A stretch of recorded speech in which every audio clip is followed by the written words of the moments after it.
फैज़ाबाद धरने के हवाले से सरकारी तौर पर रिपोर्ट को जारी तो नहीं किया गया, लेकिन उसके कुछ हिस्से मंजर-आम पर जो आए हैं मुख्तलिफ ज़राए करके, उसी को बुनियाद बनाकर आज के प्रोग्राम में हम बात करेंगे। और ये मुसद्दक़ा ज़राए से ये हिस्से जारी किए गए हैं। ऑफिशियली रिपोर्ट शायद सुप्रीम कोर्ट ही कहे तो जारी हो, मुझे नहीं लगता शायद उसके बगैर जारी करने के लिए कोई तैयार होगा, या अपोजिशन का बड़ा सख्त मुतालबा आ जाए तो हो सकता है इसको पब्लिक कर दिया जाए।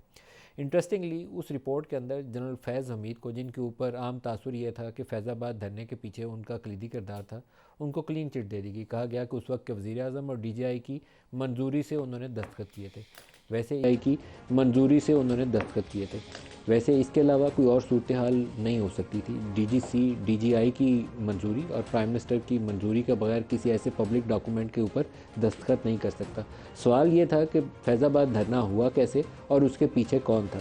अगर मैं आपको ये बताऊं कि उस वक्त की हुकूमत में बेशतर तासुर हमें ये मिलता था, बेशतर लोगों से ये तासुर ये मिलता था कि ये इस्टेब्लिशमेंट और नून लीग की लड़ाई चल रही है और उसको गिराने के लिए ही ये जो धरना है उसी का एक हिस्सा है। जैसे इमरान खान का जो डी चौक के अंदर धरना था, जिसको वो कहते हैं मैंने 126 रोज़ धरना किया था, बड़ी जिदोजहद है, उसके मुतल्लिक तकरीबन ये 100% तयशुदा बात है कि उस वक्त की इस्टेब्लिशमेंट उस धरने के पीछे थी।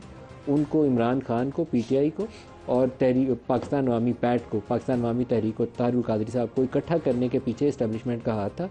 आजकल इमरान खान कहते हैं कि एक लंदन प्लान है, आज भी शायद उन्होंने बोला है, और उसी लंदन प्लान के तहत PTI को फिक्स किया जा रहा है। उस वक्त की नून लीग हुकूमत भी यही कहती थी लंदन प्लान है। इमरान खान और डॉक्टर तारुल कादरी की शायद कोई लंदन में कुछ इस्टेब्लिशमेंट की फिगर्स ने मीटिंग अरेंज कराई थी, शेख रशीद का भी उसके अंदर रोल था, तो उसको भी ये नून लीग वाले लंदन प्लान कहते थे। जैसे आज PTI वाले कहते हैं कि ये एक लंदन प्लान है जिसके तहत नवाज शरीफ पाकिस्तान आए हैं और PTI को सजाएं मिल रही हैं।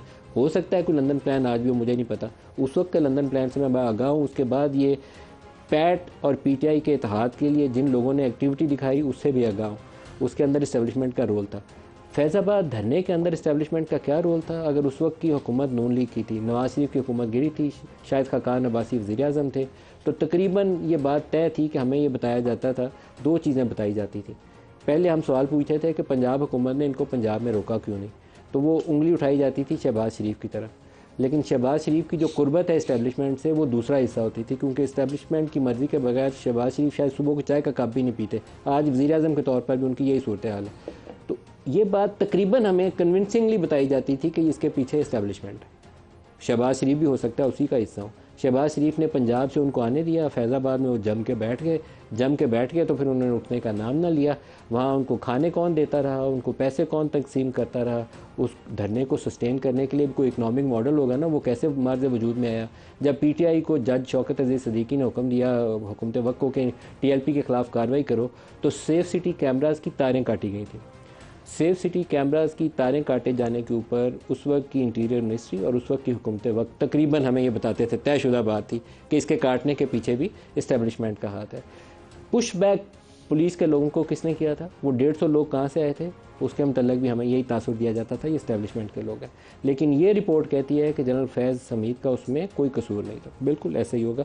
लेकिन इसका एक पैरा है जो मेरे पास, उसके कुछ हिस्से हैं, वो पैरा बड़ा मज़े का है।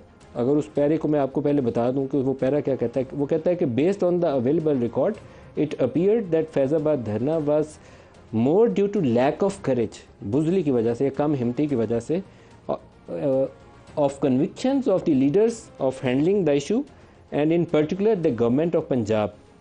वो पंजाब हुकूमत की बुजली और नाहली की वजह से ये धरना हुआ। बाकी भी आगे इसी तरह की चीज़ें मुझे पढ़ते हुए ऑन एयर पूरा पैरा दुश्वारी होगी, लेकिन वो कहते ये है कि लैक ऑफ कोऑर्डिनेशन थी, कोई प्लान कोई नहीं था, पंजाब में इनको रोकने की कोशिश नहीं की गई, और लैक ऑफ करेज थी, बुजली थी, जिसकी वजह से ये सारा काम हुआ। अब जब ये पंजाब के मुख्तलिफ डिस्ट्रिक्ट से मूव करना शुरू करती हैं कोई भी ऐसी तंजीम धरना देने के लिए, तो दो हिस्सों में ये चीज़, 3 हिस्सों में बल्कि कहना चाहिए, 3 लेयर्स में एक्ट होनी चाहिए। स्पेशल ब्रांच को पता होता है, उसे गवर्नमेंट ऑफ पंजाब को बताना चाहिए था, गवर्नमेंट ऑफ पंजाब को एक्ट करते हुए लोगों को वहीं कंटेन करना चाहिए था। दूसरा हिस्सा सिविल एजेंसी की तरफ ही आ जाएँ तो सिविलियन साइड के ऊपर IB को ये रिपोर्ट फेडरल गवर्नमेंट को देनी चाहिए थी, फेडरल गवर्नमेंट को एक्ट करना चाहिए था। तीसरा हिस्सा ISI की तरफ आ जाएँ। ISI तमाम डिस्ट्रिक्ट्स में उसकी प्रेजेंस मौजूद है, कहीं कम है कहीं ज़्यादा है, बड़ी जगहों पे ज़्यादा है, छोटी जगहों पे कम है। डिस्ट्रिक्ट्स में उसको कंटेन नहीं किया गया। अगर किसी एक की भी फेलियर माननी हो तो ये तीनों की फेलियर है इस मामले के अंदर, स्पेशल ब्रांच की, IB की और ISI की। पंजाब हुकूमत ने क्यों नहीं रोका? शहबाज शरीफ रिस्पॉन्सिबल है, तो शहबाज शरीफ के ख़िलाफ़ कार्रवाई क्यों नहीं की गई? आज की ये रिपोर्ट कहती है कि उसी की वजह से ऐसा हुआ, तो फैज़ाबाद धरने के नतीजे में जानी नुकसान भी हुआ था। अब सुप्रीम कोर्ट ने तो फैज़ाबाद धरने के ऊपर एक रिपोर्ट भी जारी की थी और वो रिपोर्ट हुक्मनामा जारी किया था, और जस्टिस काजी फ़ायज़ ईसा जो मौजूदा चीफ़ जस्टिस ऑफ पाकिस्तान है उन्हीं का हुक्मनामा था। उस हुक्मनामे में जनरल फैज़ हमीद का जिक्र था, बल्कि ये था कि जिन लोगों ने यूनिफॉर्म में रहते हुए ऐसे काम में शमूलियत इख्तियार की है उनके खिलाफ कार्रवाई का भी कहा गया था। जनरल जस्टिस फ़ायज़ ईसा के ख़िलाफ़ उसके बाद पीटीआई की हुकूमत में रेफरेंस फ़ाइल किया गया, और रेफरेंस फ़ाइल करने के पीछे मुहर्रक एक ही था कि फैज़ाबाद धरने के ऊपर जो जस्टिस फ़ायज़ ईसा की जजमेंट है वो नागवार गुजरी थी आला हलकों को। हम कुछ ऐसी ब्रीफिंग में बैठे होते थे, मैं क्योंकि वो बैकग्राउंड चीज़ें हैं मैं सारों का तज़किरा नहीं कर सकता, बिल्कुल वाशगाफ अल्फाज में बराह रास्त कहा जाता था कि ये चीज़ काबिल कबूल नहीं है, ये उनकी जजमेंट के लिए कहा जाता था, ये चीज़ काबिल कबूल नहीं है। फिर रेफरेंस आया और इमरान खान ने ख़ुद उसकी राह हमवार की, उस वक्त के सदर आरिफ अलवी ने उस रेफरेंस को जाने दिया और उस वक्त की इस्टेब्लिशमेंट की उस पूरे काम को आशीर्वाद हासिल थी।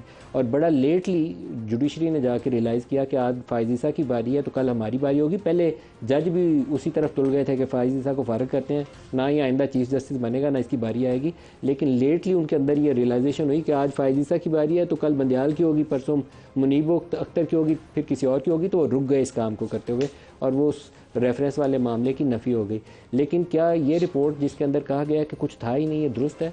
मेरा ख्याल है कि इन लोगों ने जो एक इन्होंने टर्म यूज़ की ना, लैक ऑफ करेज पंजाब हुकूमत के लिए, लैक ऑफ करेज उस वक्त के वज़ीर दाखिला ने भी दिखाई है, लैक ऑफ करेज शायद खाकान अब्बासी जो उस वक्त वज़ीर आज़म थे उन्होंने भी दिखाई है, और लैक ऑफ करेज उस तमाम लोगों ने दिखाई है जो उस जगह पर विटनेस बॉक्स में गए और गवाही देते हुए उन्होंने पूरा सच नहीं बताया।